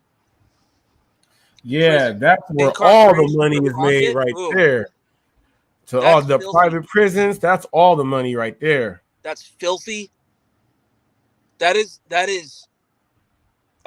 some true modern day slavery. Yeah, for profit prisons. Yes. Geo Group, Core Civic, formerly CCA. By the way, they're publicly traded on the stock market. Did you know that? That's hilarious. Geo Group, we could look it up. Geo Group and Core Civic. Last I knew, their stock price was around $60 a share, and they make a dividend. So the more people they keep incarcerated and erroneously and arbitrarily keep, the more money the stock and the shareholders make. Tell me that's not immoral as hell. Yeah, that is nuts. Some people might be locked up in some of these prisons and it's set up for their time to just keep getting added in. You know what I mean? So the other thing I want to mention now about the gun thing real quick, because it just popped in my mind. I've been thinking about this, but it just popped in my mind about duty to inform, because there's a handful of states that are duty to inform states. Now, not trying to race bait, but all I'm saying is the number one growing gun community in America right now is the Black community that are learning to go out and shoot guns, get their permits, taking classes. Have you seen that stuff? Oh no, check this out. It's true. No, check this out. I have friends that hunt and a Yeah. lot of them and a lot of them are going camping now. There's a lot of campers. They're going off-roading. They're doing a whole lot of this other stuff. And when they want to go out there, they want to do have the full experience. So yeah, they're learning how to shoot. Yeah. Mm-hmm. This is But it's a big movement. It's becoming kind of like this new movement, this new cultural thing among the community. It's really neat to see. There's a lot of stuff on YouTube about it. You know, they're like, well, it's just becoming a new cultural thing, right? Mm-hmm. Now, there are cases out there where some of these people have been clearly mistreated by law enforcement. Can you imagine in some of these cases if they're carrying and they have duty to inform? See where I'm going with this? Yeah. So I could understand in some cases how they would feel about that. So I just think I just don't think it makes anybody any more safe or any less safe. I just think duty to inform needs to go away. And I think if duty to inform has a chilling effect where some people say, hey, I'm afraid of what'll happen if I'm lawfully concealing a firearm, I'm afraid of what duty to inform could mean for me, then among that fastest growing community right now with gun purchases and gun training, I feel like it could translate to a chilling effect on some of those people's rights. They would be afraid to exercise their rights. Some people would. I mean, I could be wrong, but I don't know. It's just kind of my opinion too. Nah, you all right with that? You all right with that? Ain't nothing wrong with that. Oh man, people, we up here at 2 hours now. You know what we're about to do. Cody, final words for these people. Watch that Walmart Spark stuff because they've been doing a little bit of that incentive baiting is what I call it. There's been a little bit of that going on. Keep your head on a swivel. Oh yeah, I don't have much more to say, but no, that's good right there, people. And I'm gonna leave you guys with this: that we learned about a market in Alaska. We learned about AK delivered. That's where the catering orders and the large orders are. That's what it seems if you want to get those outside of DoorDash. If you're in Alaska, go ahead and check that out. But people, know your markets a little bit more. It's a good thing to go to these certain areas and eat and do all these things so you can be involved out there, knowing where the money is, knowing how to make the money, and all of that stuff is key. It's not just saying I'm in this market here. You really got to break your markets down so you can really know how you can make it all the way around. So for Cherry Pick and all those other guys trying to use the race baiting in a completely different way, you cannot change my narrative because I brought it out. And as you see, I'm talking about every race because every race is in every market. It's just knowing what it is. So you guys continue to try to separate that stuff and do this stuff weird. That is all on you guys there because we're just talking about breaking down your market fully in detail. So whatever you guys are going to be saying and putting up there, trying to turn this into something else, I'm not even on that. I'm on breaking down the market so everyone knows what to do. Okay? And that's all it is right there. So with that being said, people, where's my brand thing? Until the next caper.